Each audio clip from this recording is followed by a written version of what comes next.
tak ada satu bukti forensik, alat bukti forensik pun yang digunakan. Padahal ancaman hukuman pidana ini hukuman mati loh. Ya. Artinya di kasus Peggy ini ada apanya atau apa adanya? Ada apa-apanya, belum apa adanya sekarang. Atau pasti banyak misteri kan gitu. Apa-apanya ada. Nah, termasuk juga nanti bekal untuk mengumpulkan hukum gitu, bahwa pengadilannya tuh nggak beres, bukan cenderung kalau menurut saya peradilan sesat gitu. Salah Jadi porsi. pertanyaannya kepada Pak Presiden tadi itu, negara apakah gagal memberikan kepastian? Kalau dari sisi kepastian telah berhasil karena ada sebuah keputusan tadi itu yang bukan ingkrah kan, gitu. Tetapi dari sisi keadilan nggak ada yang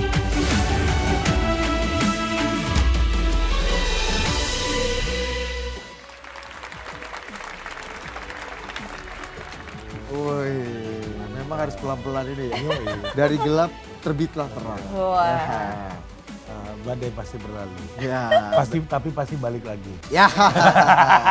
Tinggal tunggu waktu. Setinggi-tingginya pohon, setinggi-tinggi tupai melompat pasti jatuh. Nah, itu kan pepatah biasa. Setinggi-tingginya pohon yang rindang Akan di tempat hewan buang air. Iya. Maksudnya Pak, bahasa manusia dikencingi Pak. Tetap dikencingi sama hewan Pak. Kasih dulu Pak, coba. Kasih pepatah-pepatah petata petiti untuk cuaca belakangan ini apa Pak? Cuaca belakang. Bapak ini kurang Melayu. Berakit-rakit hulu, berenang-renang ke tepian. Iya. Bersakit-sakit dahulu, bersenang-senang kemudian. Itulah Peggy. Ya, Yang sudah masuk. sakit, sekarang dia bersenang-senang. Waduh. Semua stasiun televisi memanggil dia, Iya. mengundang dia. Mencari klarifikasi sebenarnya Mulai ya. dari presiden sampai dengan tukang becak pinggir jalan membicarakan Peggy. Apa nggak hebat itu? Nah ini ya, kita akan bahas hari ini tentunya di Betul. rapat kabinet bayangan. Tadi sudah di-spill gitu ya, akan menjadi bintang tamu kita hari ini. Tapi sebelumnya kita bahas dulu nih Pak Presiden, Pak Wakil Ya. Presiden secara umum bagaimana sih sebenarnya kronologinya. Jadi yang namanya Peggy Setiawan ini memang muncul setelah polisi kembali membuka penyelidikan kasus pembunuhan Vina dan Eki yang terjadi pada 2016 silam. Setelah viralnya film Vina sebelum 7 hari. Jadi usai diangkat menjadi sebuah film, kasus pembunuhan Vina dan temannya bernama Muhammad Rizky Rudian atau dikenal sebagai Eki, ini pun menuai perhatian publik khususnya di dunia maya. Muncul pula spekulasi liar terkait keberadaan DPO yang buron selama 8 tahun. Salah satunya adalah Peggy alias Peron, kemudian ada pula Andi dan Dani. Dan pada Selasa 21 Mei 2024, Peggy Setiawan akhirnya ditangkap dan diduga merupakan otak pembunuhan dari Vina. Penangkapan Peggy yang cukup cepat ini setelah menghilang 8 tahun ya kan. Nah ini kemudian memunculkan juga tanda tanya di masyarakat. Kemana aja? Kenapa sih baru 8 tahun kemudian bisa tertangkap? Kenapa harus nunggu filmnya viral dulu? Nah pertanyaan-pertanyaan itu pun mencuat ya. Lalu pada Minggu 26 Mei 2024 polisi menggelar konferensi pers dan menghadirkan Peggy Setiawan di Polda Jawa Barat. Dan ini nih gongnya, di hadapan wartawan Peggy sempat berteriak dengan tegas menyatakan dirinya tak terlibat dalam kasus pembunuhan Vina. Penanganan kasus ini pun bahkan sempat mendapatkan perhatian dari Presiden Joko Widodo yang meminta agar pengungkapan kasus Vina dilakukan secara transparan. Lalu, melalui kuasa hukum, Peggy juga akhirnya melawan dengan mengajukan sidang pra-peradilan. Pra-peradilan ini ditempuh kuasa hukum Peggy karena merasa kliennya dijadikan tersangka tanpa ada dasar dan bukti yang kuat. Meski demikian, Polda Jawa Barat tetap menyerahkan berkas perkara tahap 1 tersangka Peggy ke Kejati Jabar. Sidang perdana yang awalnya harus digelar di Pengadilan Negeri Bandung pada 24 Juni, akhirnya harus ditunda nih hingga menjadi 1 Juli karena Polda Jabar tidak hadir. Dan yang mengejutkan, pada tanggal 26 Juni, Polda Jabar justru mengumumkan bahwa Peggy yang telah ditangkap dan ditetapkan sebagai tersangka merupakan otak di balik pembunuhan Vina dan Eki. Tak main-main, Peggy juga akhirnya terancam pidana mati seumur hidup dan paling lama 20 tahun. Lalu akhirnya pada 1 Juli sidang peradilan kasus Peggy ini kan digelar di Pengadilan Negeri Bandung, dipimpin langsung oleh Hakim Tunggal Eman Sulaiman. Dan akhirnya pada sidang tanggal 2 Juli, Kejati Jawa Barat ini mengembalikan berkas perkara Peggy ke Polda Jawa Barat. Jaksa menyatakan bahwa berdasarkan hasil penelitian, terhadap berkas perkara masih ditemukan kekurangan karena dianggap belum lengkap, baik dari sisi formil maupun material. Lalu setelah serangkaian agenda sidang dihadirkan, pra-peradilannya ya, mulai dari saksi-saksi yang dihadirkan, memberatkan dari terlapor, yang melapor begitu ya, termohon dan yang menjadi pemohon. Nah, akhirnya pada 8 Juli kemarin, Hakim Tunggal Eman Sulaiman ini memutuskan bahwa status tersangka yang dikenakan terhadap Peggy Setiawan tidaklah sah. Keputusan ini diambil setelah mempertimbangkan semua bukti dan argumen yang disampaikan selama persidangan berlangsung. Sementara itu, Direktur Tindak Pidana Umum Barreskrim Polri, Brigjen Pol Juhandani Raharjo Puro menyatakan bahwa pihaknya ini akan tunduk terhadap apapun itu putusan Pengadilan Negeri Bandung. Polri menjadikan materi formil pra-peradilan Peggy sebagai bahan evaluasi dan melakukan asistensi kepada penyidik di Polda Jawa Barat. Dan berikut ini keterangannya. Apa yang menjadi putusan hari ini adalah putusan yang wajib hukumnya kami penegak hukum tunduk dengan putusan yang sudah ada. Walaupun saya sampaikan bahwa putusan apakah ini salah tangkap atau tidak, ini kita masih melihat sejauh mana proses yang ada. Karena kalau kita lihat dalam proses materi pra-peradilan tentu saja ada formilnya, mungkin yang penyidik tidak melaksanakan formilnya. Walaupun kita belum, tetap kita pada prinsip adalah praduga tak bersalah.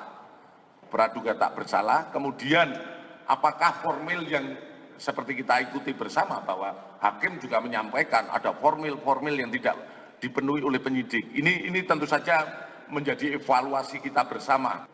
Direktorat Tindak Pidana Umum sebagai pengemban fungsi teknis tentu saja akan melaksanakan asistensi.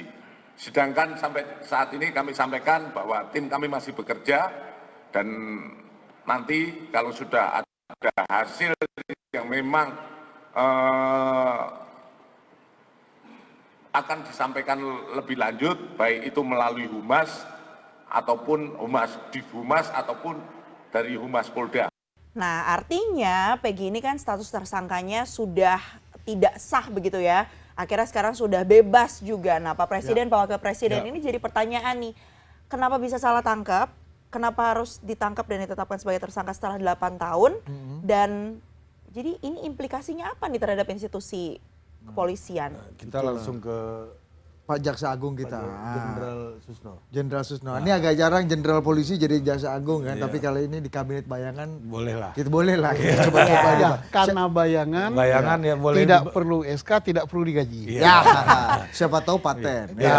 dibayang-bayangkan aja. Dibayang-bayangi Jenderal. saja. Ya.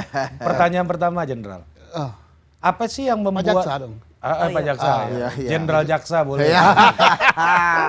Apa sih yang menjadi pertimbangan polisi ketika harus melakukan penangkapan biasanya? Jadi begini, polisi yang profesional itu mestinya taat kepada ajas. Jadi kembali kepada kito. Pelajaran paling mendasar bagi polisi itu misalnya untuk penyidikan ya. Apa penyidikan? Penyidikan itu sudah baku, yaitu upaya daripada penyidik untuk apa? Membuat terang suatu peristiwa. Nah, kita balik ke Cirebon. Peristiwanya apa? Ditemukan 2 jenazah. Kemudian diketahui ini Vina dan Peggy. Eki. Baru dianalisa. Peristiwa apa ini? Apakah kecelakaan? Apakah mabuk? Apakah jantungnya Henti tensi jantung. tinggi, sakit jantung, dua-duanya mati? Ternyata pertama dikatakan ini kecelakaan lalu lintas. Ya. Langsung habis divisum dikubur. Berapa hari kemudian berubah menjadi pembunuhan. Oke. Pembunuhan. Mestinya kalau udah tahu ini pidana pembunuhan, cari alat bukti. Ya. Nah, di mana cari alat bukti? Pelajaran polisi paling mendasar itu ada yang namanya Tribrata, segitiga. Yang saya tahu Tribrata di sana. Jadi segitiga alat bukti. Oh, Nah, Tri juga memang. bukan teri Brata ya. Iya. Bukan Iya, juga ikan, apalagi bukan juga ikan teri gitu. Iya, iya. Apalagi Tri Risma hari ini. Ya beda lagi. bukan. Jadi Jadi di kalau situ- KPK aja kalau kata Johan Budi dulu hanya 2 alat bukti. Iya. Kan? Tri. Ini harus 3. bukan, Bukan, tempat bukan, mencari alat salah. bukti itu ada 3 titik. Oh, Nah, TKP, korban, kemudian saksi, alat-alat bukti lain dikumpulkan. Setelah dikumpulkan, baru cari tersangkanya. Oke. Apa yang biasanya menjadi pertimbangan dari seorang penyidik untuk memutuskan bahwa ini perlu dilakukan penangkapan atau harus dilakukan penangkapan, Jenderal? Setelah cukup alat buktinya, karena ini bukan tertangkap tangan. Kalau tertangkap tangan, tak perlu mengumpulkan alat bukti lagi. Misalnya ada tukang copet, kita lihat siapapun boleh. Tukang becak boleh, tukang bubur boleh, tukang apa saja, tukang semir juga boleh. Apalagi tukang polisi gitu. Langsung tangkap. Tapi ini bukan, kan kejadian 27 Agustus, ditangkapnya kok tanggal 30. Udah, Kayak narkoba misalnya penggerbekan gitu, Iya. langsung angkut gitu bisa gitu ya. OTT oh lah, tidak kurang lebih ya. bisa, Oh, harus juga diketahui bahwa di situ sudah lengkap datanya bahwa orang itu kalau digerbek pasti ada gitu kan. Nah oke, kembali ke Peggy lah kan. Iya. Iya, iya. Minimal harus 2 alat bukti baru ditangkap orangnya. Kalau ini kelihatannya tidak 2 alat bukti, ditangkap dulu si tersangkanya. Termasuk juga tersangka yang bebasin kemarin siapa namanya? Peggy, ini Peggy Setiawan kan. Peggy Setiawan. Ditangkap dulu Peggy Setiawannya, baru dicari alat buktinya. Praktek kayak gitu sering terjadi. Kalau di politik kan kipas dulu baru tanya. Baru biasanya. tanya, Iya kan? nggak boleh Kibata, lah. kibata. ya. Kipas dulu baru Kipas tanya. dulu siapa namamu gitu. Iya, baru nggak tanya. boleh. Dan Kalau di Penegakan hukum? penegakan hukum ya gimana? nggak Jenderal? boleh lah. Akibatnya kalau ketahuan gitu ya kemarin kan diminta nyerahkan saksi tidak ada, kan dalam pra peradilan kan tidak ada saksinya kan. Berarti belum lengkap. Yang ada itu kan baru ahli. Nah, ahli ditambah dengan rapor, tambah dengan apa-apalah itu. Nah, berarti alat buktinya masih kurang. Nah, mestinya alat buktinya lengkap dulu. Berapa lengkap ya? Minimal 2. Dan tidak cukup dengan itu aja syaratnya. 2 didapat secara sah. Tidak boleh didapatkan sambil nginjak kakinya gini, ya kamu ngaku lah gitu, nggak boleh. Apalagi kemarin ada salah satu tersangka yang juga akhirnya sudah dibebaskan ya. Ya. Ini mengaku bahwa ketika di dalam tahanan atau proses penyidikan ini juga dia dipaksa untuk mengakui yang tidak ia lakukan. Nah itu hukumnya seperti apa? Boleh dijawab nanti Pak Jenderal karena Kabinet Bayangan akan kembali usai jeda.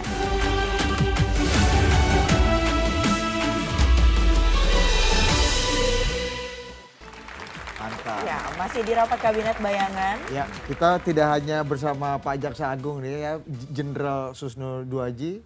Kita juga sudah kehadiran ini Menkumham kita Pak Suparji Ahmad. Halo Pak Parji. Halo, Terima Mas. kasih sudah Pak Jenderal. datang di rapat Kabinet Bayangan ini kan, Iya, Pak iya, Parji. Memang karena tadi di awal harus ada yang dikonsolidasikan dulu ya Pak ya. Betul. Karena memang kasus Peggy ini kan menarik perhatian, bahkan sampai Presiden juga mengingatkan harus terbuka seterang-terangnya. Betul, gitu. karena Pak Menkumham baru mengurus ini membuka lagi daftar cekalnya Peggy kan. Ya kan beliau di imigrasi di bawah beliau ya. Menkumham ini kan. Sekarang jadi sudah dinyatakan bebas. Tadi pertanyaan terakhir kita bicara soal salah satu yang juga masuk dalam terpidana ini kan Saka ya, Saka Tatal ya. Saka Tatal. yang Saka sudah Tatal keluar. ini yang juga pengakuannya sama seperti apa yang dialami Peggy. Ketika berada di dalam sel ada pemaksaan dalam tanda kutip untuk kemudian mengakui. Sementara dari pihaknya lagi-lagi mengaku tidak bahkan tahu menahu terkait dengan kasus ini. Jadi sebenarnya yang terjadi apa sih ini? Ya, pertama terlepas dari itu ya, adanya pengingkaran, adanya paksaan dan sebagainya. Faktanya kan bahwa sudah ada putusan yang inkrah kan. Dan ada satu asas hukum ya, itu res judicatoir itu bahwa putusan harus dianggap benar ya, selama belum dikoreksi oleh putusan pengadilan di atasnya. Dalam hal ini ya PK, artinya kalau para terpidana, termasuk Saka meskipun sudah keluar, punya dalil yang kuat ya, untuk membuktikan bahwa dia bukan pelakunya, maka ini adalah momentum yang baik untuk melakukan peninjauan kembali. Jadi tentunya sebagai yang mengerti penyelesaian perkara ini kembali kepada mekanisme yang ada gitu ya. Jadi kalau para terpidana ya 7 orang terus 1 yang sudah keluar tadi itu merasa mendapat ketidakadilan ketika diperiksa, dipaksa harus ngaku dan sebagainya, itu harus kemudian diungkapkan ya secara terang benderang dan mencari bukti-bukti baru yang kuat menunjukkan kekeliruan kekhilafan hakim ya, atau mungkin bisa mendalilkan ada putusan saling bertentangan satu dengan yang lain, itu dalil dalam konteks peninjauan kembali.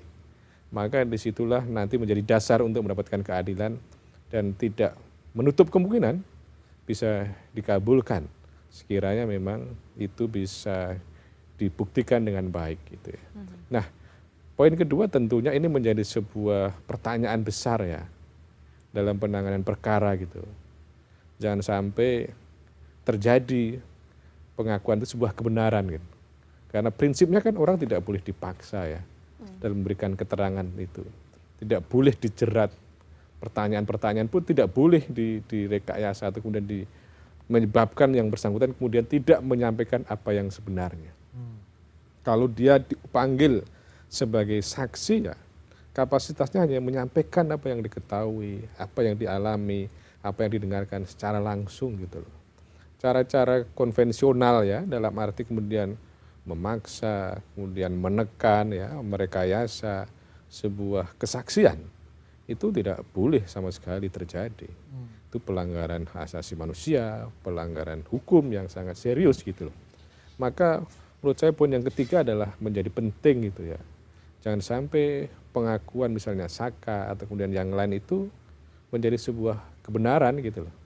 Dalam arti harus ada klarifikasi dari penyidik yang menangani perkara tersebut bahwa apa yang dilakukan dulu itu adalah berjalan apa adanya, jalan sesuai dengan prosedur yang benar. Jangan sampai ini menjadi sebuah opini yang dianggap benar, yang kemudian akan merusak reputasi Polri kan gitu. Karena kita tentunya tidak ingin kan apapun alasannya bahwa Polri harus dibangun, harus dibangkitkan ya untuk pada reputasi yang dipercaya oleh publik gitu. Jadi jangan sampai narasi, opini yang dikembangkan ya dalam rangka misalnya untuk mendapatkan keadilan itu kemudian bertentangan dengan fakta yang sebenarnya dalam arti juga bisa merusak reputasi. Kalau kemudian pernyataan-pernyataan Saka ini ya dibiarkan begitu saja tanpa sebuah klarifikasi, itu akan menjadi sesuatu yang tidak baik ya bagi institusi ini. Dan lebih baik juga saya kira para pencari keadilan, Saka atau kemudian tim hukum 7 yang sudah menjadi terpidana itu kembali pada jalur formilnya saja, pada upaya hukum pencarian keadilan melalui peninjauan kembali gitu loh. Tidak terlalu penting ya, atau jangan terlalu dominan membuat cerita-cerita di publik ya tanpa kemudian langkah-langkah nyata itu. Karena itu tidak akan efektif dalam memperoleh keadilan, tetapi hanya justru bisa menimbulkan kontraproduktif spekulasi itu. Jadi lebih baik tempuh jalur formil yang ada. Ruang PK sangat terbuka dalam konteks undang-undang kita gitu loh ya. Baik. Pak Jenderal. Sudah untuk PK kalau nggak salah berapa hari yang lalu Saka Tatal udah ngajukan. Sidang tanggal 24 nanti. Dan timingnya sangat bagus gitu. Kenapa saya katakan sangat bagus? Karena sekarang kan hal ini mendapatkan perhatian dari seluruh warganet, netizen dan citizen.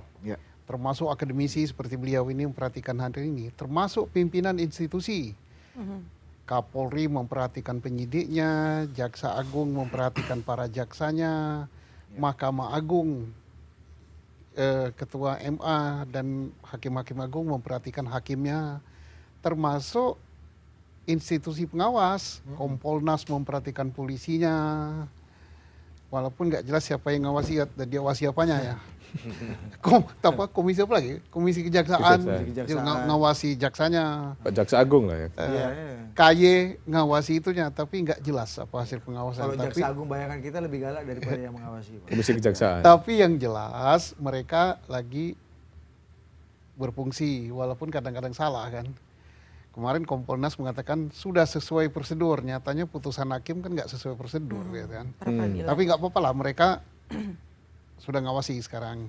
Jadi artinya timing untuk itu bagus. Kita lihat juga timing untuk mengadakan peninjauan kembali sidang pra peradilan. Kemarin bagus sekali kok, hakimnya netral dan ini putusannya sesuai dengan fakta yang terjadi gitu. Tak ada satu dalil pun daripada penggugat yang ditolak. Semua dalil diterima. Dan yang telak sekali dalil bahwa error en persona. Salah orang. Loh gimana kalau ditemukan bukti baru? Ya ganti dulu orangnya gitu. Nah jadi artinya sekarang sedang berjalan. Institusi hukum kita sedang berjalan baik. Bagus gitu ya. Mudah-mudahan PK nanti berjalan baik. Nah, kenapa saya katakan begitu? Karena sidang yang putusan kemarin tidak berjalan baik-baik saja gitu 2016. Kenapa? Kapolri sendiri menyatakan bahwa penyidikan perkara Cirebon 2016 tidak menggunakan instrumen scientific crime investigation. Tak ada satu alat bukti forensik pun yang digunakan. Padahal ancaman hukuman pidana ini hukuman mati loh. Ya. Pembunuhan berencana disertai perkosaan lagi. Hukuman mati. Tapi anehnya berkas dari polisi tadi masuk ke jaksa tidak ditolak. Gitu. Hanya kembali suruh perbaiki, habisnya diterima. Tidak pernah ditanyakan mana bukti forensiknya. Apa itu bukti forensik? Katanya perkosaan. Nah, yang perkosa siapa? Spermanya siapa? Tidak ada laborat sperma. Terus katanya TKP-nya 3 tempat. Di sini dibunuh, dipindahkan sana-sana, naik sepeda motor, dibonceng. Mana darah yang nempel, darah korban ini nempel kepada pelaku? Enggak ada itu. Terus sidik jari tak ada juga.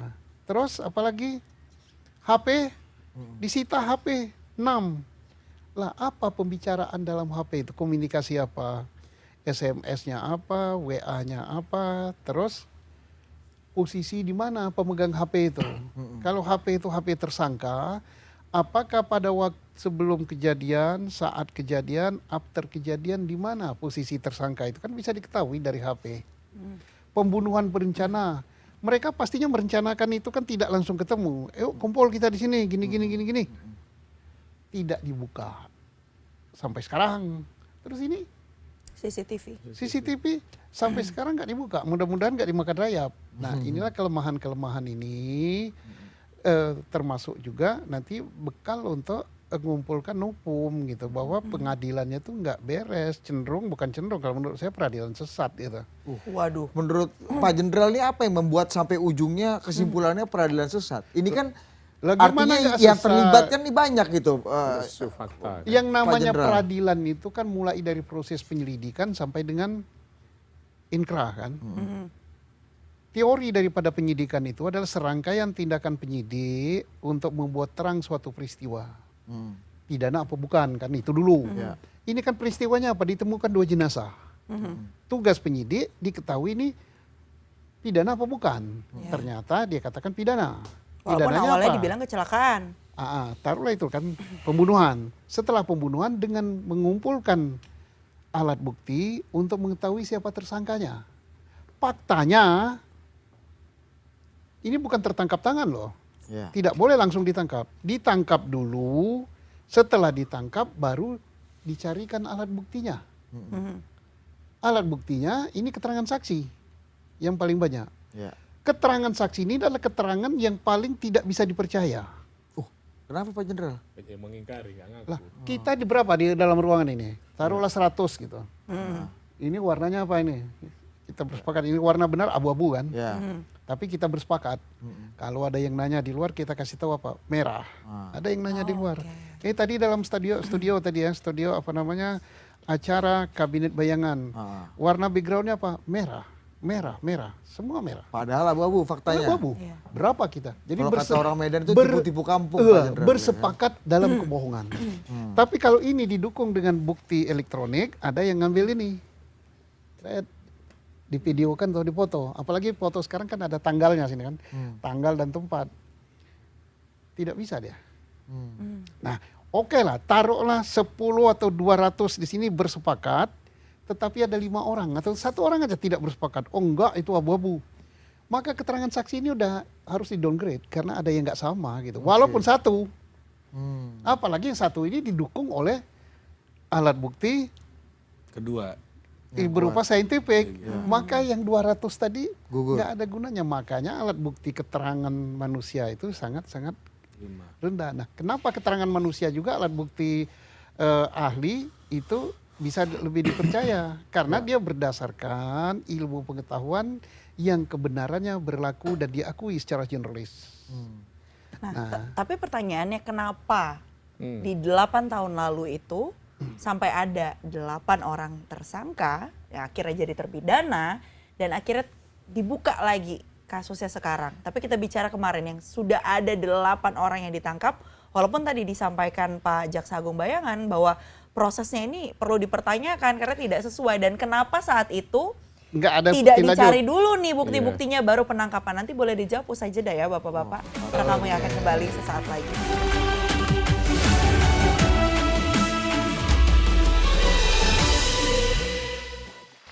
Ya, masih di rapat Kabinet Bayangan. Sebelum kita melanjutkan rapat pada hari ini, ada satu kesaksian yang akan disampaikan atau keterangan ya. Peggy Setiawan sempat membuat heboh tentunya saat dihadirkan dalam konferensi pers yang digelar Polda Jawa Barat di 26 Mei lalu. Dengan sangat berani, Peggy mencuri kesempatan itu untuk membantah bahwa dirinya terlibat dalam kasus pembunuhan Vina, Cirebon, dan juga Eki. Ia bahkan menyatakan dirinya siap mati karena merasa tak bersalah. Lalu seperti apa kesaksian Peggy? Usai kini sudah resmi lepas dari status tersangka dan keluar dari tahanan polisi. Berikut ini wawancara eksklusif CNN Indonesia bersama Peggy Setiawan. Dan saat ini CNN Indonesia berkesempatan untuk berbincang langsung bersama dengan Peggy Setiawan. Mas Peggy, apa kabar hari ini? Assalamualaikum warahmatullahi wabarakatuh. Alhamdulillah kabarin saya hari ini baik. Baik ya Mas Baik, ya? alhamdulillah. Mas, kemarin sama-sama kita saksikan keluarga dan juga tim penasihat hukum sudah menjemput begitu. Apa yang dirasakan begitu saat kemarin malam dan juga hari ini? Yang saya rasakan itu sangat bahagia, sangat terharu dan pokoknya tidak bisa diungkapkan kata-kata. Saya sangat bahagia, sangat bersyukur sekali. Oke, Mas Peggy, boleh cerita dong. Jadi ketika bulan Mei kan ada penangkapan yang dilakukan oleh Polda Jawa Barat. Saat itu kronologinya seperti apa, Mas? Kronologinya seperti sudah saya katakan bahwa awalnya saya mengantarkan anak sekolah, anak majikan sekolah, terus saya itu menjemput, lalu setelah menjemput itu sampainya di rumah si neneknya itu saya menurunkan mereka, saya berbincang sejenak sama keluarga yang di sana, terus setelah itu saya ambil wudhu lalu ada penangkapan itu. Nah, ketika proses penangkapan, apakah proses penyidikan langsung berlangsung atau seperti apa di hari itu? Itu langsung penyidikan sampai pagi sekitar jam 4-an, jam 4 pagi saya diberi istirahat cuman 1 jam lebih atau 2 jam itu, selebihnya pagi-pagi langsung BAP lagi sampai malam. Masih ingat tidak apa yang menjadi pokok-pokok pertanyaan dari penyidik yang waktu itu disampaikan dan apa statement pertahanan dari Mas Peggy saat itu? Ya, yang saya ingat intinya mereka masih menyudutkan saya bahwa saya pelaku pembunuhan, bahwa saya kenal tidak sama pelaku yang sudah ditangkap ini. Intinya kurang lebih seperti itu dan saya menyangkal bahwa karena saya memang dalam pribadi saya merasa tidak bersalah, tidak merasa melakukan kejahatan seperti itu, ya saya bicara sesuai dengan fakta, sesuai dengan apa yang saya tahu, apa yang saya rasakan seperti itu. Kita ingat betul ketika rilis yang kemudian dilakukan oleh Polda, Mas Peggy dihadirkan. Di akhir rilis, Mas Peggy berteriak atau memberikan suara, "Saya tidak bersalah, bukan saya pelakunya." Itu aksi spontan atau seperti apa? Itu benar-benar aksi spontan saya sama sekali tidak pernah merencanakan apapun, karena itu murni dari lubuk hati saya yang paling dalam, karena saya mikir gini, mereka boleh mempermainkan saya, tapi jangan sampai keluarga saya, gitu misalnya. Mas Peggy, kemudian menjadi penting nih Mas, kan sudah dibuktikan dalam persidangan bahwa Mas Peggy kan bukan yang menjadi tersangka. Ada tidak yang ingin disampaikan kepada Polda? Artinya kan Polda kan error in persona, salah tangkap begitu. Apa yang ingin disampaikan?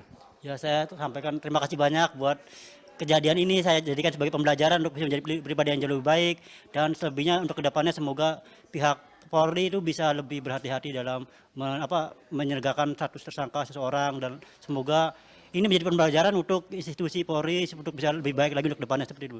Mas Peggy, yang menjadi penting adalah sampai saat ini kan Mas Peggy yang status tersangka sudah hilang, tetapi juga pihak keluarga dari almarhum juga masih bertanya bagaimana langkah hukum selanjutnya. Ada yang ingin disampaikan kepada pihak keluarga?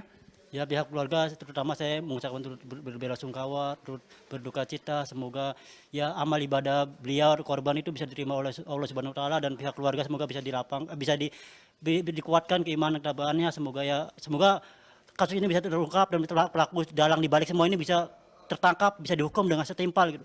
Ada rencana mau bertemu atau bahkan secara pribadi mau bertemu dengan pihak keluarga? Saya pribadi punya rencana bertemu, sangat sekali ingin mengucapkan langsung berbela-sungkawa.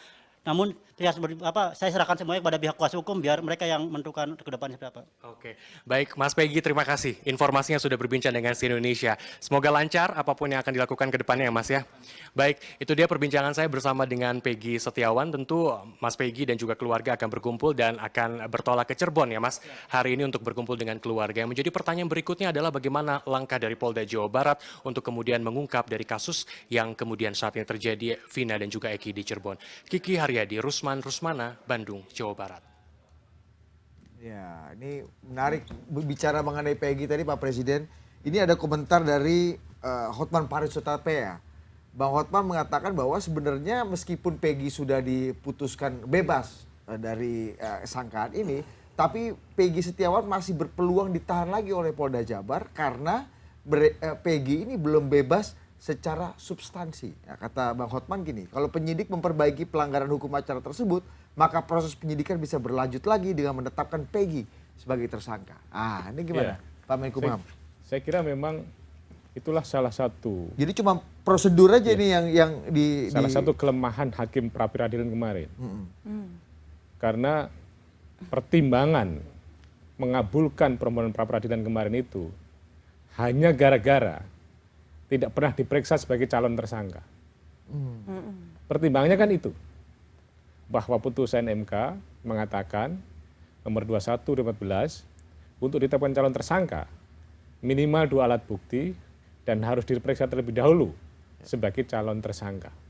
Itulah yang kemudian menyebabkan dikabulkannya permohonan pra-pid.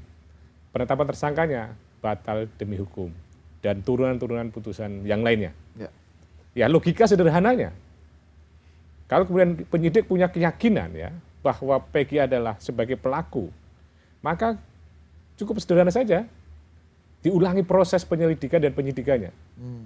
Dikeluarkan SPDP, diperiksa sebagai calon tersangka, diperiksa sebagai saksi, kemudian ditetapkan jadi tersangka.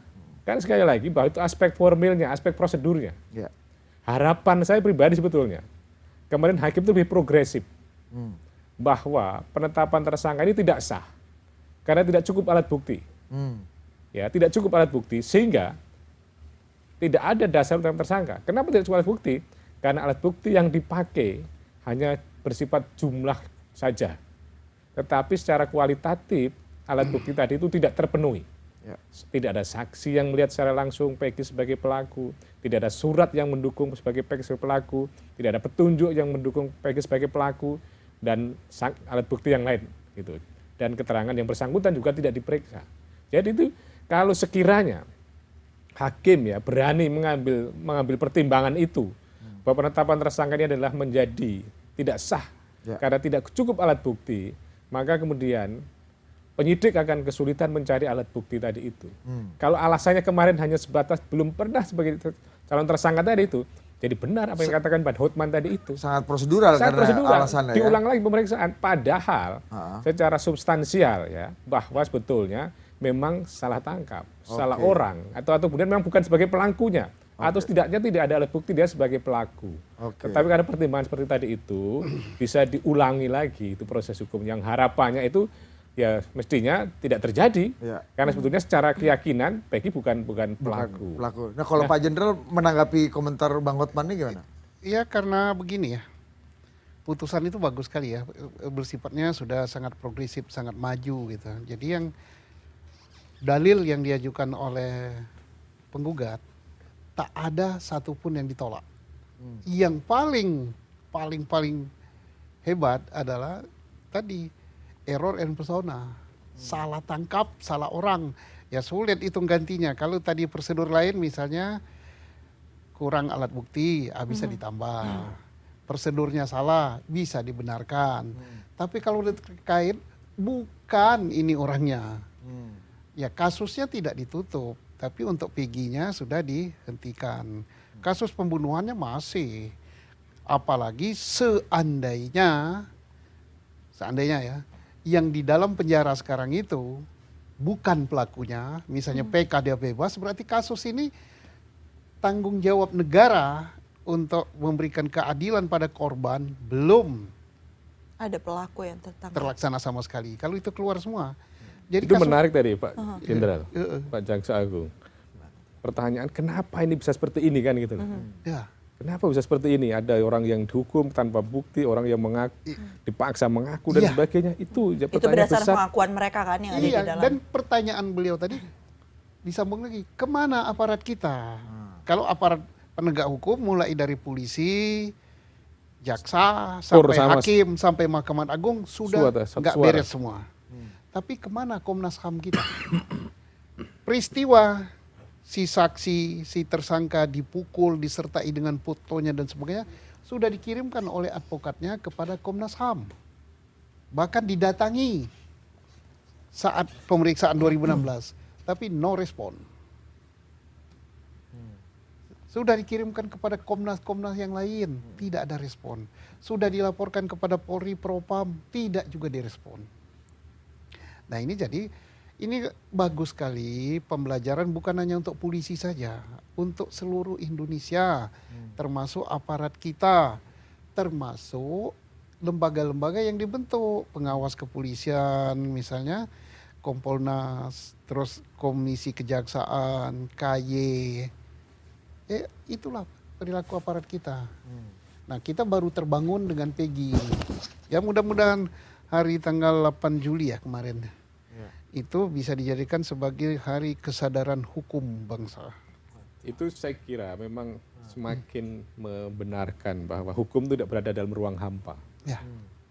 Jadi pengaruh politik, pengaruh kekuasaan, pengaruh ekonomi, Pengaruh duit. bisa mengarahkan, bisa menderep proses hukum tadi itu. Yang kemudian fakta yang sebenarnya menjadi tidak terungkap. Bisa kita bayangkan ya, bagaimana sekiranya ini PK dikabulkan, ya, Peggy bebas gitu ya. Iya. Lalu pelakunya siapa? PR besar itu. Bagaimana coba Dan ada peristiwa dua orang Saya terbunuh? yakin, Gitu. Pak ini Prof ya, 90% saya yakin bebas. Kalau hakimnya bijaksana, adil, punya pengetahuan. Kenapa saya gitu? Prosesnya udah salah kok. Cara apa? Kalau kata Bang Hotman kan substansinya nggak disentuh karena prosedural aja yang kemudian Ya, diputuskan. pada saat katanya PK salah. nanti kita Oh, udah ini kasus bicara Peggy-nya PK. ya? Nah, kita bicara PK itu sudah masuk terkait dengan materi yang apa yang diputus itu nggak benar gitu. Ya. Nggak benarnya itu apa? Ini peradilan nggak benar dilaksanakan dari awal. Nah misalnya ada teori hakim misalnya berteori bahwa oh ini kita penhukumnya kurang, ini kurang, sudahlah. Kita malu sama Profesor Dr. Omar Sino Aji. Dulu belum zaman UHAP. Diputusnya Sengkon dan Karta itu zaman HYR. Dan belum ada yang namanya lembaga pra-peradilan. Belum ada yang namanya lembaga PK. Lembaga PK itu lahir karena kasus Sengkon dan Karta. Iya. Tapi Profesor Umar Sinuarji tanpa babi bu dia keluarkan apa itu Pak? Sema apa perma itu? Sema, ya. Berani dia ngeluarkan orang itu. Nggak nunggu besok pagi, nggak nunggu lusa. Masa kita sudah di zaman modern sekarang kalah sama beliau? Semua prosedurnya udah disiapkan Sudah ya lah, kalau untuk kita mencari yakin keadilan ini ya. dia nggak bersalah, keluarin aja lah. Sudah urusan belakang lah kasarnya. Bayangkan kalau itu terjadi pada diri kita sendiri. Terjadi pada anak kita, terjadi pada istri kita. Nggak enak gitu. Dan saya ngomong ini bukan sembarang ngomong loh. Iya. Pak Presiden, aku pernah digituin. Ahaha. Iya. Ini ada. Mana hakim, mudah-mudahan didengar hakim. Saya tantang hakimnya yang ngadili saya. Saya tantang jaksanya, ayo kita buka di ruang terbuka gini. Apa jangan-jangan Udah, ini bagian dari udah. trial by Nggak usah. people, trial by people gitu. Itu luka Pak lama. Jenderal. Nggak yang sama yang lama dan yang baru. Iya, Kan ini artinya opini publiknya akhirnya kalau menggiring orang kan. mengatakan peradilan kita ini dalam keadaan baik, enggak baik-baik Iya. saja. Sejak Rincon dan Karta terjadi lagi. Ini yang terangkat ke permukaan loh. Yang dibawa ke permukaan di yang tidak terangkat banyak. Artinya mari kita sadar, kita perbaiki tanpa saling salah-salahkan. Oke lah, kita koreksi sendiri. Sebetulnya sederhana Pak Jaksa Agung. Pak Jaksa Iya. Agung pernah menyampaikan bahwa ketika akan mentersangkakan orang, ketika akan menuntut itu, bertanyalah pada hati nurani yang paling dalam. Ya. Itu kata-kata dari Pak Jaksa Agung itu. Karena keadilan itu tidak ada dalam buku. Iya. Keadilan tidak ada dalam pasal-pasal. Ya, di Itu sini. keadilan di hati itu gitu loh. Ya. Bagaimana hati kita mengatakan bahwa Peggy ini adalah seorang pelaku pembunuhan gitu loh. Dia seorang lulusan SD, bukan orang geng motor Iya gitu. bukan. Boro-boro punya geng motor Pak. Untuk Punya beli motor aja nggak punya. Gitu motor loh. rusak Hati perbaiki nurani nggak kita bisa, bagaimana gitu. beli bensin pun nggak bisa. Jadi sederhana sekali gitu. Iya, iya. Tanyakan pada hati nurani yang Oke, paling dalam. Pak Menteri, ini pertanyaannya, apakah ada mekanisme dari negara untuk mengkompensasi salah tangkap ini dalam perundang-undangan kita? Nanti dulu dijawabnya setelah pesan.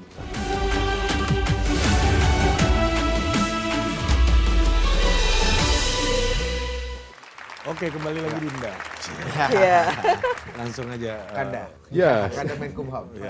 saya kira memang sudah seharusnya ya negara hadir, negara bertanggung jawab.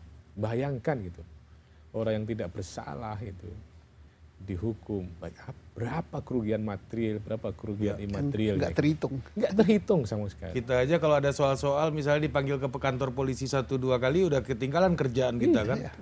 Maka tidak bisa dibiarkan itu. Itu cuma memang selama ini masih belum terimplementasi dengan baik. Dan ruang untuk menguji itu juga tidak tersistematisir dengan baik. Beda konteksnya ya. Misalnya dalam pra-peradilan itu, seandainya ada penghentian penyidikan, penghentian penuntutan, itu ada mekanisme gugatan permohonan pra-peradilan ganti rugi dan rehabilitasi. Itu kalau ada penghentian penyidikan dan penghentian penuntutan. Kalau kemudian salah tangkap, ya, salah orang itu atau sudah dibatalkan status tersangkanya itu tidak ada yang kemudian secara formil ya mekanisme pengujiannya untuk kemudian dinyatakan dalam putusan pengadilan supaya negara membayar tentang itu. Tetapi seharusnya itu Ada. secara moral itu ada tanggung jawab itu. Itu harapannya untuk kemudian bisa mengkompensasi, ya tidak sekedar minta maaf dan kemudian teknis ya. Ini juga menjadi perhatian misalnya putusan pengadilan memerintahkan pemulihan, rehabilitasi gitu. Teknisnya bagaimana?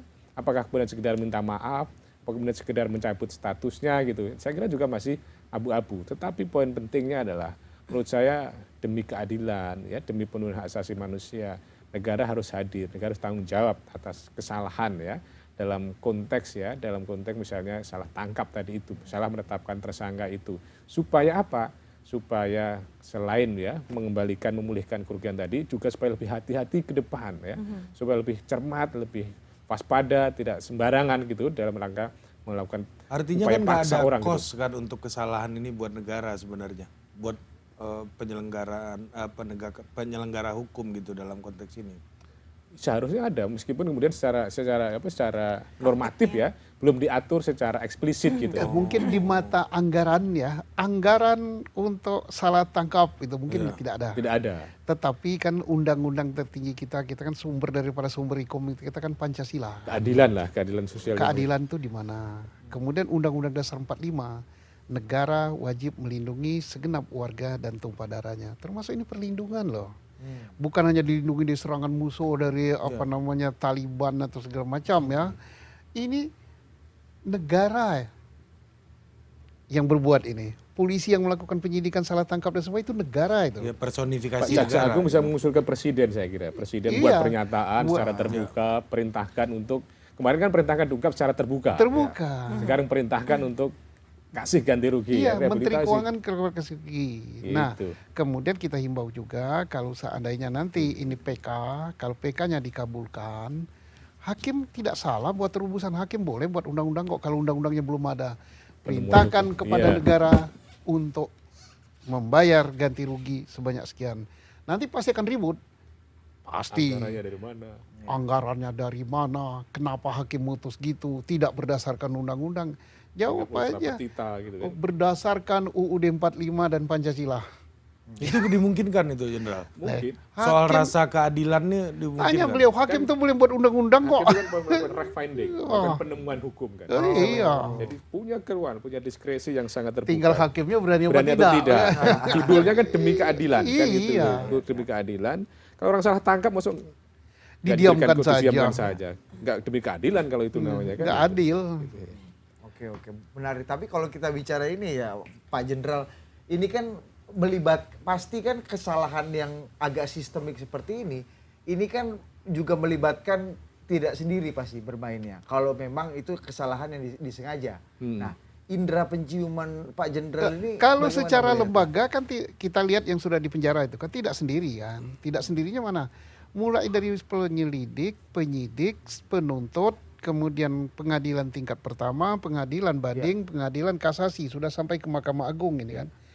Ini kan kalau betul dibebaskan kesalahan, ini tidak hanya sebenarnya sistem ini sampai ke atas itu ya. Dan ini aparat negara semua, ya negara harus tanggung jawab. Ini kemampuan menyidik dan menuntaskan kasus dengan baik yang ternyata agak buruk apa namanya? Ya buruk. Atau memang ada maksud lain sebenarnya dari Nah, itu kalau itu sudah proses ini? di luar daripada itu. Apakah mereka ini sudah punya pengetahuan yang cukup, pengalaman yang cukup, taunya dibelokkan. Tadi Menkumham. Menko kan?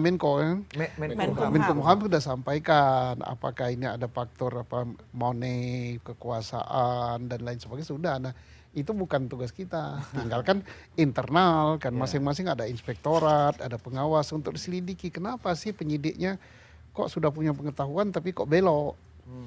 Pak Jaksa Agung, saya kira juga ada kesalahan pemaknaan criminal justice system itu ya. Jadi sistem peradilan pidana terpadu itu seolah-olah itu core sama kan gitu. Iya. Jadi seolah-olah barang yang dari penyidik itu sebuah kebenaran kan itu. Kemudian ke jaksa juga benar, ke pengadilan benar. Mestinya kan masing-masing bisa secara independen mengkoreksi kan gitu. Tetapi kenyataannya ini kan jadi kesalahan jamaah kan gitu. Iya, Pak. Makanya ini kan UHAP kita kan sudah dari tahun 81 mau diganti. Kebetulan saya dulu kan mewakili Polri tim perumus untuk UHAP yang baru. Nggak tahu ini udah 20 tahun apa kabarnya. 20 tahun udah mendekam, tidak diperbarui. Kita akan mengganti dulu itu dengan ada hakim pengawas. Gitu. Terus tapi kalau ini perlu dibuat revolusioner lagi. Pergantian itu apa? Sidang itu tanpa berita acara dari Polri. Supaya berkas Berhenti aja. jadi sidang itu cukup nanti Polri dengan singkat saja memberitahukan telah terjadi dugaan pembunuhan di mana pelakunya diduga ini barang buktinya ini kirim ke jaksa. Jaksa kirim ke pengadilan. Dan jangan ada berkas BAP Penyidikan. kayak sekarang sampai ke hakim. Kalau sudah masuk BAP, hakim itu di sininya udah terbentuk mengacu pada BAP itu anggap sebagai kebenaran gitu. Padahal Fakta. Sidangnya fakta belum. Persidangan. yang terungkap di depan persidangan. BAP ini sebenarnya nggak dipakai, percuma saja tebal segini. Karena yang dijadikan alat bukti itu apa yang diucapkan di bawah sumpah di depan pengadilan, terkecuali untuk terdakwa. Terdakwa tidak disumpah.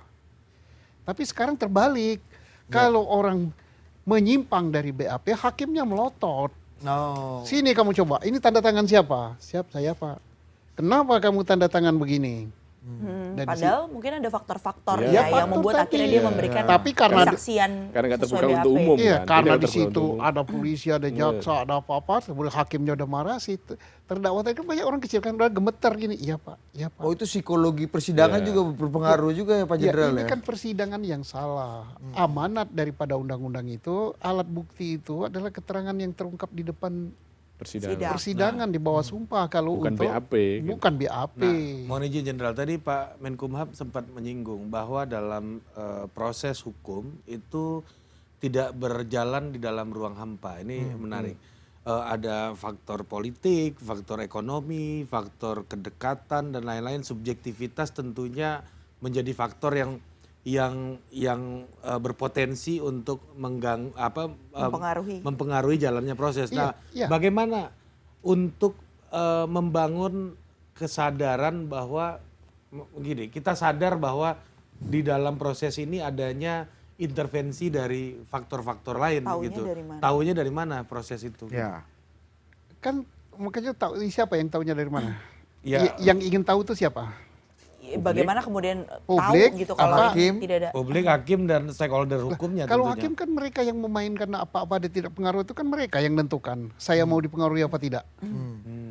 Kalau mereka udah tahu dong bahwa saya ini akan begini karena ada yang misalnya ini kehendak dari penguasa politik.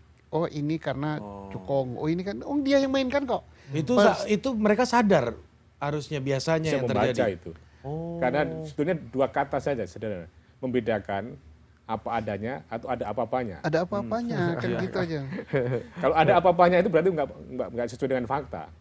Kalau apa adanya sesuai dengan fakta. Kalau tidak sesuai dengan fakta berarti ada sesuatu yang kemudian mempengaruhi itu. Nah, kalau judgement pakar hukum biasanya ada apanya itu apa yang menjadi indikasinya biasanya? Ya karena tidak sesuai dengan fakta. Saksian direkayasa, kesaksian dipaksa, Iya. kesaksian tidak bersesuaian itu berarti menunjukkan ada apa-apanya di situ. Ya, Gitu. ini kan kasus ini kan beberapa soal Akbar ya, Liga Akbar, dia mencabut keterangannya, mengatakan bahwa keterangannya itu yang benar itu sampai nomor sekian.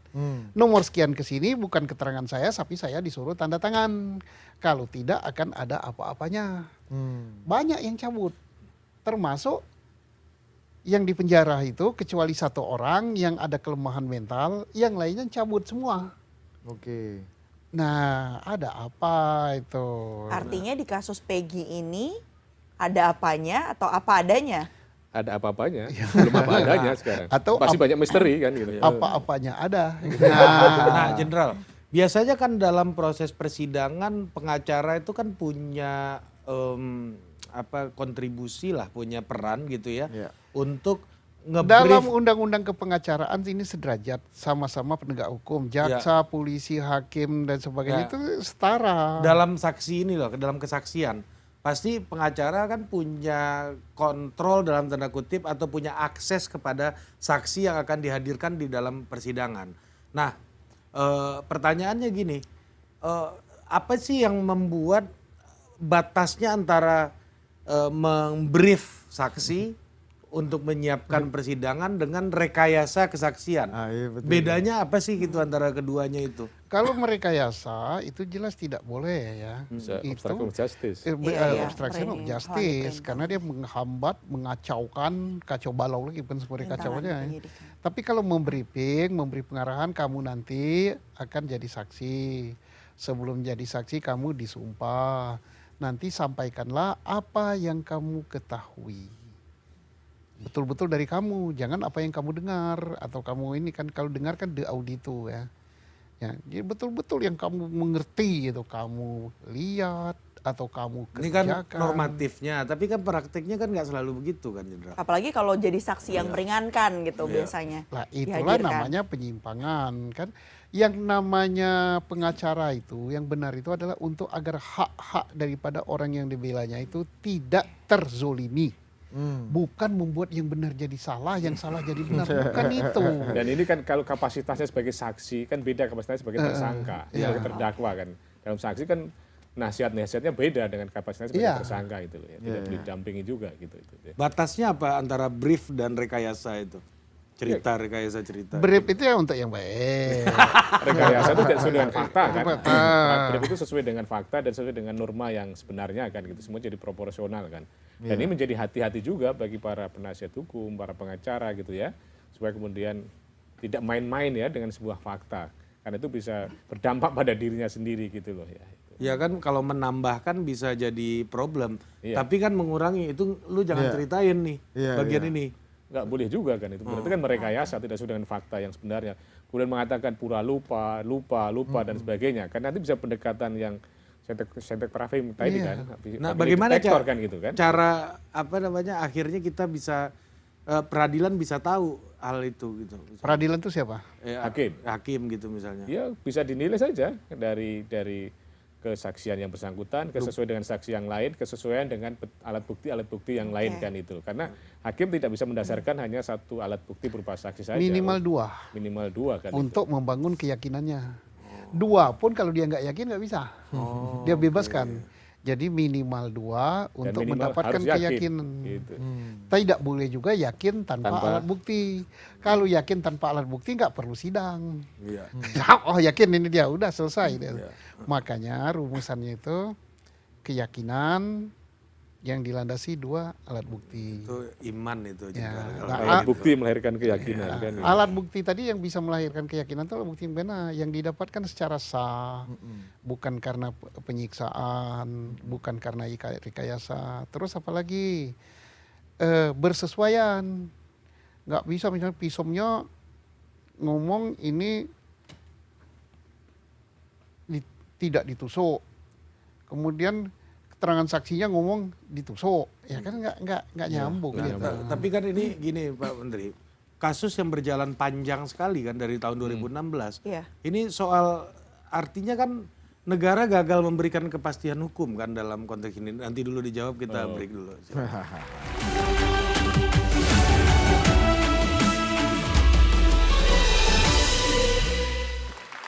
Masih di rapat kabinet bayangan, ini seru sekali ya hari ini perbincangan kita terkait dengan hukum gitu ya. Betul. Masuk ke filosofi-filosofi juga ya, Nah, hal-hal yang itu mungkin dia. Habis secara ini basic. kalau saya lihat-lihat nih Pak Presiden, Pak Wakil Presiden langsung mau ambil sekolah lagi nih, langsung Iya, jadi betul. profesor Ya, di saya bidang hukum. ngambil sarjana hukum honoris causa kayak oke Bisa juga ya dapat sarjana ya. hukum honoris causa ya. Oke, tapi sebelum kita melanjutkan lebih dalam lagi Ya. rapat hari ini, seperti yang tadi kita sudah sebutkan bahwa kasus ini tentunya kasus Vina dan Eki ini juga mendapat respons yang sangat luar biasa dari warganet ya. Ada banyak juga yang sudah masuk ke Instagram CNN Indonesia terkait dikabulkannya pra-peradilan dari Peggy Setiawan atas penetapan dirinya sebagai tersangka pembunuhan Vina dan Eki. Ini dia, kita lihat komentar-komentar dari warganet ya, bisa dibaca langsung. Nih, bagaimana dengan kerugian yang sudah terjadi terhadap korban salah tangkap nih, derita selama penahanan, tidak produktif dan berpenghasilan, nama baiknya juga jadi jelek. Ada ganti ruginya nggak sih? Ini dari netizen. Yang pertama, ya ini dia dari dia_Diara.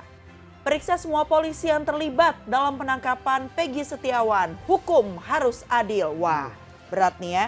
Harus langsung dapat respon nanti ya. Baik, berikutnya dari netizen atau warganet yang ketiga. Dari awal kayaknya ada yang nggak beres nih di kasus ini. Nah itu tadi pendapat-pendapat dari warganet yang masuk ke kolom Instagramnya CNN Indonesia. Mungkin boleh saya tanyakan dulu ya Pak Presiden, Pak Wakil Presiden. silakan. Ini tadi bahkan ada salah satu netizen atau warganet yang menyatakan hukum semua polisi yang terlibat. Kan gak hanya polisi tadi kan. Iya benar, nah itu berarti semua stakeholder yang terlibat. Kok kalimat Silakan, itu Rob. yang ngilu saya ya? Ini tadi bukan saya ngomong ya, walaupun ini saya udah ping-ping kayak Ibu Bayangkari ya. Tapi itu tadi bukan saya yang bilang. Ini itu Anda adalah Ping-Ping netizen. Bayangkari ini lebih ke passion kayaknya.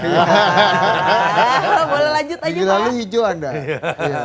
Iya, saya kira ini kan seolah polisi yang harus tanggung jawab kan. Aha. Padahal ini kan juga ada peran kejaksaan ketika menuntut, ya, kemudian ada peran dari hakim ketika mengadili. Gitu loh. Jadi mestinya juga semuanya secara proporsional. Memang betul bahwa tahap awal penanganan perkara ini dilakukan oleh polisi ya, dalam rangka melakukan penyidikan. Tapi seandainya waktu itu tidak rasional, tidak objektif, tidak faktual, tidak cukup alat bukti, Ditolak mestinya lah. jaksa bisa menolak, tidak P21 kan gitu loh. Kalaupun jaksa membenarkan, ya melimpahkan perkara ke pengadilan, mestinya hakim bisa Bebaskan. membebaskan, ya, supaya kemudian tidak menghukum orang yang tidak bersalah. Hakim itu kan mestinya menempatkan putusan itu seperti mahkota, ya, yang artinya apa? Indah dan sedap dipandang mata bagi para pencari keadilan. Gitu loh. Tidak sekedar memenuhi ya sebuah kepentingan, ini ada perkara tidak boleh ditolak yang kemudian harus diputuskan, ya, bahwa berhasil dalam konteks memberikan kepastian perkara diputuskan, ya, jelas ya, salah dan benarnya, tetapi gagal dalam rangka memberikan keadilan kan itu karena apa? Tidak sesuai dengan apa yang dilakukan oleh yang dihukum tadi itu. Bagaimana adil kan secara sederhana menempatkan sesuatu pada porsi yang sebenarnya gitu. Kenyataannya dia bukan pelaku kok kemudian dihukum. Maka itulah sebuah ketidakadilan. Salah Jadi porsi ya. pertanyaannya kepada Pak Presiden tadi itu, negara apakah gagal memberikan kepastian? Kalau dari sisi kepastian telah berhasil karena ada sebuah keputusan tadi itu yang bukan ingkrah kan. Gitu. Tetapi dari sisi keadilan Nggak ada. itu yang kemudian yang gagal total gitu loh. Faktanya masih banyak suara-suara yang menyatakan tidak adil proses hukum Jadi ini. keputusan yang sudah memberikan kepastian, meskipun ada kepastian hukum, itu tidak serta-merta itu merupakan sebuah menghadirkan perasaan adil gitu berarti ya? Itu justru lah bahwa dalam konteks fungsi hukum itu, filsafat hukum itu kan 3, keadilan, kepastian, dan kemanfaatan ya. Keadilan dan kepastian akan selalu bertarung di situ, akan selalu bersaing kan gitu loh. Oke. Yang kemudian jalan tengahnya adalah kemanfaatannya bagaimana gitu. Bahwa mungkin ya ini adil ya, buktinya begini. Tapi nggak manfaat. Tapi nggak manfaat bagaimana? Tidak sesuai dengan suara hati nurani, tidak adil bagaimana? Jadi selama ini memang kecenderungan yang mengemuka di dalam penegakan hukum itu masih condong memberikan nilai-nilai kepastian itu loh. Tidak keadilan tadi masih kering gitu ya. Makanya itulah kemudian berdampak tidak memberikan manfaat. Dan sekarang ini justru sangat kontraproduktif kan, menjadi bagaimana institusi Polri mendapatkan penilaian-penilaian seperti tadi itu. Ini kan sangat merugikan. Makanya ini momentum yang baik, pelajaran yang baik ke depan supaya kemudian lebih hati-hati, lebih cermat dalam menangani suatu perkara dan harus betul-betul independen, harus betul-betul apa adanya gitu loh. Dan lepaskan ya hukum dari pengaruh-pengaruh apapun ya, supaya kemudian betul-betul memberikan keadilan. Dalam proses hukum kita menurut Pak Menteri itu proses check and balances-nya jalan nggak sih? Masih belum sepenuhnya secara otentik check and balances tadi itu. Masih kemudian secara simbolis saja ya, secara formalistik saja. Mestinya tadi kan kalau ada check and balances ya perkara dari polisi, dari penyidik ya tidak diterima sepenuhnya. Kalau seandainya jaksa itu menganggap ini ada sebuah keganjilan, ada sebuah penyimpangan, tidak sesuai dengan fakta, dipimpin oleh hakim gitu loh. Ketika ini tidak sesuai dengan alat bukti yang bukan di persidangan gitu ya, Bebas. meskipun di dalam BAP sudah mengaku seperti itu, kalau di BAP di persidangan pencabut ya dibebaskan itu, mestinya seperti itu. Berarti kalau check and balances nggak jalan biasanya ada yang overpower biasanya. Iya. Ya, itu Kalau buat Pak Jenderal dalam kasus ini lebih banyak check and balancesnya apa kolaborasinya nih antara? Tadi Profesor udah Multi-stakeholder. katakan, Menteri udah katakan check and balancesnya nggak ada. Nah, kalau saya berani katakan nggak ada. Nah, kemudian Menkumhamnya kita ada kan Agus sudah apa namanya, hukum kita udah bagus sebenarnya. Tadi kan berlapis-lapis, lolos di tingkat pengadilan pertama kan masih ada banding. Ternyata tidak beres juga, banding ada kasasi. Ternyata ini udah sampai kasasi loh. Iya. Nah, tinggal satu lagi PK. Mudah-mudahan di PK ini kondisi udah ini terbuka juga. Kemudian saking kita masih juga ingin mencarikan keadilan bahwa aparat kita masih dinilai kurang, kita buat juga pengawas luar. Pengawas dalam kalau untuk internal Polri ada Propam, ada Inspektorat, ada namanya Wasdik. Tambah lagi pengawas luar, Kompolnas. Tapi faktanya kan nggak jalan juga. Kejaksaan, ada komisi kejaksaan. DPR. Pengawas politiknya DPR. Nggak tahu ini. Hasilnya ya saya nggak jelaskan. Ya lihat aja semua begitu. Nah terus di mana salahnya? Ya kembali kepada faktor manusianya. Ya. Nah, Nah kita soal manusia nih Pak Jenderal, kita kan tahu tadi seperti Pak Menkumham bilang bahwa ini nggak lahir dan diputuskan bukan dari ruang hampa. Pasti ada pengaruh-pengaruh. Ya. Yang kita takutkan juga, misalnya kalau ini ada trial by press atau trial by mob misalnya, yang salah sasaran. Jadi orang yang sebenarnya bersalah justru karena opini publiknya mendukung dia, justru malah tidak dihukum. Ya. Ini sebaliknya bisa terjadi kan itulah orang yang disebut dengan era post-truth tadi itu. Nah ini gimana? Suatu Apakah yang- mungkin juga nih Pak Mungkin, Menkumham? sangat mungkin sekali potensi Gimana cara terjadi kan. mengatasi? Ya, Cara jalan Mengantisipasi. tengahnya. ya itu tadi bahwa independensi, kemerdekaan hakim, penyidik, jaksa itu sangat ditentukan. Tadi kembali pada Pak Jaksa Agung tadi, kembali pada manusianya, kepada SDM-nya tadi. Bahwa pengaruh-pengaruh netizen itu tidak boleh kemudian mendominasi dalam proses penanganan perkara. Ya. Tidak boleh kemudian mentransformasi apa yang ada di publik menjadi kemudian fakta persidangan. Karena Nanti itu kuat-kuatan buzzer aja kan. nah Pak itu Menkumham, kan jadi berbahaya kalau itu terjadi, itu nggak boleh kan gitu loh. Ya. trial by pers. Trial by By press, netizen. bisa Tidak trial boleh. by mob gitu Iya. kan. Kalau dukungan publik Nah, demonstrasi terus tetap menerus kembali misalnya. kepada manusianya. Manusianya harus pertama dia punya integritas, punya kebijaksanaan, punya iman, punya pengetahuan yang tinggi, kemudian tidak gampang terpengaruh oleh apa-apa. Nah kan harus itu. Tapi apakah kita bisa menciptakan manusia seperti itu? Ya insya Allah bisa. Negara lain bisa kok. Nah, Walaupun tidak 100% ya. Singapura misalnya bagus, tapi ada juga kesalahan. Ada juga ketidakberesan. Kalau kita mungkin tidak beresnya di antara 5 ini adalah 4.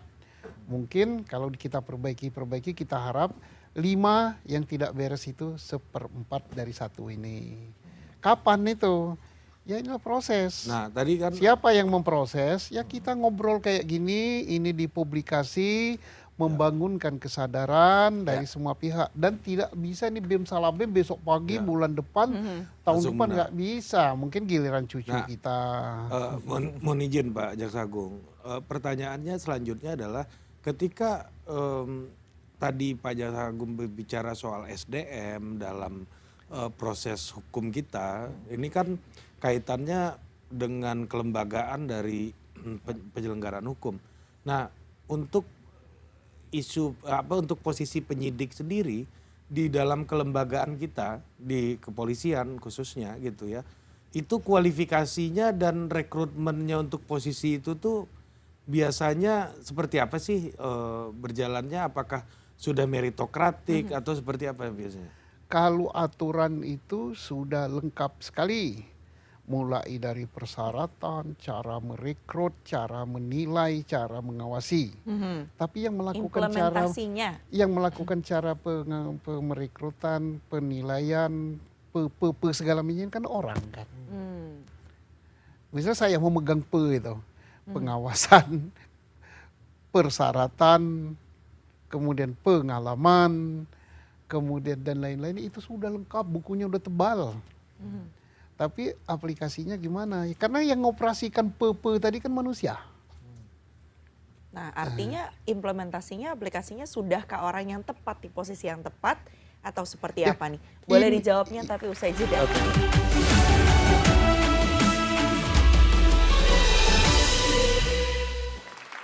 Ya, masih di rapat kabinet bayangan, ini seru sekali jawabannya sepertinya. Sampai break pun masih berdebat. Masih ya, bisa silakan Pak Jaksa Agung. Jadi sejauh ini, tadi kan kitabnya udah banyak ya kata Pak Jaksa Agung bayangan kan. Tapi implementasinya, aplikasinya itu seperti apa? Karena Pak? yang mengaplikasikan persyaratan, penempatan dan segala macam itu kan manusia. Manusia yang mengatur ini kan manusia juga. Ini tidak the right man on the right place karena tidak memenuhi segala macam. Yang tempat yang ngatur ini pun tidak juga the right man on the right place. Tapi dia diberi kedudukan mengatur. Kan kiamat ini kan. Bukan ini di tubuh organisasi Polri, hampir di seluruh organisasi termasuk juga di organisasi besar negara ini. Apakah misalnya menteri dan sebagainya itu the right man on the right place? Kalau Ya kita di sini tidak. iya. Kalau di sini ya Nah ini kan bukan dalam sistem negara kan. ada litsusnya di sini. Sistem swasta. Pak Jenderal. Kalau swasta mengambil apa yang akan menguntungkan dia. Maka untuk errornya itu kan sedikit. Nah, tapi dalam sistem negara kan lain. Dan ini turunannya ke bawah. Nah, jadi apa yang harus dibaiki? Ya semua. Apakah baiknya besok? Ya tidak, pelan-pelan. Tapi kalau kita tidak menyuarakan ini, tidak berupaya untuk lebih, nggak baik-baik dia, tambah rusak. Tapi kan dengan kita malam ini, jangan dinilai kita sidang kabinet bayangan ini nggak ada pengaruhnya. Sepanjang ini dipublikasi, ada orang yang tersentak, oh ini kurang, oh ini. Termasuk para penegak hukum yang nanti akan Semua. menegakkan keadilan tadi kan. Termasuk rakyat Mudah-mudahan- juga. Apakah rakyat juga sudah benar? Ya rakyat juga harus dibenari juga. Tuh. Mesti harus ada itu tadi, sistem meritokrasi tadi itu. Perhatikan prestasinya ya, integritasnya, profesionalitasnya, ya, kinerjanya, rekam jejaknya untuk menempatkan menjadi penyidik, promosi pada jabatan-jabatan berikutnya. Sehingga kemudian kinerjanya betul-betul bisa dipertanggungjawabkan, bisa akuntabel gitu. Nah, kalau kita cermati ya bahwa kejadian ini kan semakin memberikan satu konfirmasi Indonesia tidak baik-baik saja gitu. Hukum Ba- Indonesia. Indonesia secara Indonesia. keseluruhan. Oh, oke. Indonesia secara keseluruhan ya. bagaimana kita melihat kemajuan yang signifikan, infrastruktur, bangunan dan macam-macam kan itu. Tetapi kenyataannya korupsi masih terjadi, praktek hukum masih seperti ini kan gitu loh. Jadi ini kan sesuatu yang kemudian ironis ya. Sementara kita menatap tantangan-tantangan besar menuju Indonesia emas dan lain sebagainya itu. Benar sekali katakan Pak Menteri. Iya. Itu kita baru berbicara aspek hukum kayak begitu. Aspek yang lebih besar lagi negara. Ya standarnya apa? Kita kan masih banyak penduduk miskin. Masih negara, bukan negara maju, bukan negara sejahtera. Dibandingkan dengan Singapura, Korea, Jepang yang sumber daya alamnya jauh di bawah kita. Brunei dia hanya punya gas dan minyak dan itu tidak sebanyak Indonesia. Indonesia apa yang nggak punya? Semua ada. Tapi kenapa tidak bisa mensejahterakan manusianya? Ini kita udah berbicara ke aspek yang lebih besar lagi. Mohon izin Pak Presiden, cocok juga Pak Jaksa Agung kita reshuffle jadi Menteri SDM. Pengetahuan soal, ya kan, sumber daya mineral gitu. Jangan-jangan memang Kan Pak Jaksa Agung dari daerah Tambang, Sumatera Selatan. Jangan terlalu detail Pak Presiden. jangan memang pelaku. Iya. Tapi gini, Pak Mahfud sendiri, Menteri kan mengatakan kalau itu dikelola dengan benar maka seluruh rakyat akan begitu. Iya benar adanya. Kita kalau melihat negara di Skandinavia, itu dia apa namanya Norwegia, Swedia, dia hanya memanfaatkan hutan aja yang lebih kecil dari Pulau Sumatera. Iya. Bisa untuk menutup Berarti menurut Pak APBN-nya. Jaksa Agung selama pemerintahan Jokowi 10 tahun ini pembenahan hukum itu ya berjalan di tempat gitu. Ya berjalan, tapi belum sesuai dengan harapan. Dan setiap periode kan berjalan, tapi masih lamban. Lah momentum ini, walaupun lahirnya dari seorang Peggy dan sebagainya kan di Cirebon, siapa tahu ini tangan Tuhan sudah mulai bekerja bahwa kita disadarkan untuk memperbaiki hukum. Kalau mau memperbaiki negara ini, mau mensejahterakan negara ini, hukum jangan ditinggalkan, jangan kita yang penting jalan, yang penting industri, yang penting bendungan. Selama hukumnya tidak baik, itu bisa dikorupsi, bisa diselewengkan. kalau kata Profesor Mahfud MD, Menko Polhukamnya Indonesia yang dulu, ini mengatakan bahwa ini mencerminkan buruknya penegakan hukum di Indonesia. Jadi Ya persoalannya Tanggung kalau jawab Menko Polhukam. kalau itu Pak Mahfud menurut kalau Pak Mahfud Apalagi 8 ngomong- tahun yang lalu kan masih kalau Pak Mahfud ngomong MK. gitu, tanya Pak Mahfud, Menko Polhukamnya siapa? Jadi masalah sendiri. Lah, dia ngumumkan korupsi di Kementerian Keuangan sekian ratus triliun, tapi dia kan hanya ngumumkan di depan mic, di depan TPAT, pintu itu aja. DPR. Apa tindak lanjutnya? Ke DPR beliau Ke waktu itu. DPR saja. Ke DPR ya kan? Ya, habis itu Apa selesai DPR? habis itu konsolidasi katanya. Dia ngumumkan Habis itu yang rame malah Korea-Korea ini Pak. terjadi korupsi di mana? Di di Menteri Kominfo itu berapa triliun? Tindak lanjutnya apa? BTS. BTS. Ya, ya Oke. ini tidak cukup dengan ditindak. Oke. Dialah yang mengkoordinir Kekuasaan. penegak hukum, Polri, mengkoordinir jaksa, Lu kan ketua Kumham. Kompolnas ya Pak Jaksa? Gimana? Ketua Iya. Kompolnas ya? Iya. Iya, ex Jangan officio terlalu ya. detail Pak Menkumham. Iya. Oke, tapi kalau kita bicara soal kasus Peggy ini, kita kembali lagi kepada kasus pembunuhan Vina dan Eki yang sudah berlangsung 8 tahun lalu. Sudah ada 8 orang yang jadi terpidana, 1 sudah keluar, 1 lagi kemudian ditetapkan tersangka, tapi ternyata pra-peradilan mengatakan bebas, luntur gitu status hukumnya ya. Kedepannya ini pandangan dari Pak Jaksa Agung bayangan dan juga Pak Menko Polhukam bayangan akan seperti apa? Menkumham. kasus? Anda ini Menkumham. jangan reshuffle-reshuffle Iya, orang. saya salah Reshuffle, maaf ya. Bayangan apanya? Bayangannya terhadap dengan kasus ini nanti kedepannya akan seperti apa? Proyeksinya. Proyeksinya. Kemungkinan. Untuk kasus ini? Ya, Vina dan Yang Eki. jelas kasus Vina dan Eki terbayangkan ini sama harapan bisa belum Iya. ditutup, masih berjalan. Karena seandainya yang di dalam itu benar pelakunya, masih ada 3. Kan BDPO. Apalagi kalau di dalam itu bukan pelakunya. Misalnya mengadakan PK, PK-nya dikabulkan, berarti bukan pelaku kan? Berarti pelakunya belum ada yang ketangkap.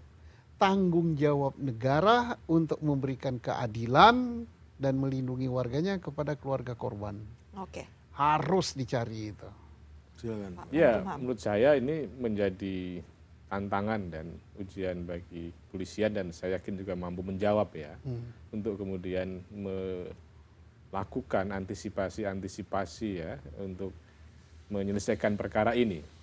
Pertama dalam konteks kasus Peggy gitu ya, kalau memang punya keyakinan sebagai pelaku ya, kemudian perbaiki prosedur penetapan tersangkanya.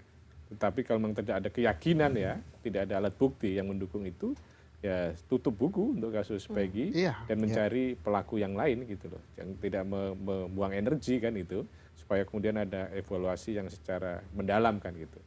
Nah pada sisi yang lain juga memang perlu diantisipasi kemungkinan misalnya dikabulkannya ya PK gitu loh. Artinya kan ada PR baru untuk mencari sebetulnya pelaku yang sebenarnya siapa kan gitu. Kalau menggunakan kasus Senkankarta dulu, ya dibebaskan Senkankarta, kemudian ada pelaku yang kemudian pelaku yang sebenarnya gitu loh. Nah ini kan jadi masalah. Tapi kebetulan pelaku waktu itu mengaku kan gitu loh. Nah ini kan jadi masalah. Kemudian ada orang yang terbunuh ya, Eki dan Vina ya, terus kemudian nggak ada yang dihukum kan gitu loh. Kita ingat kasus kopi sianida kan, kemudian ada yang dihukum juga kan itu ya, yang siapa yang terdekat disitulah yang kemudian akhirnya dihukum kan, kasus Mirna kan pada waktu itu kan.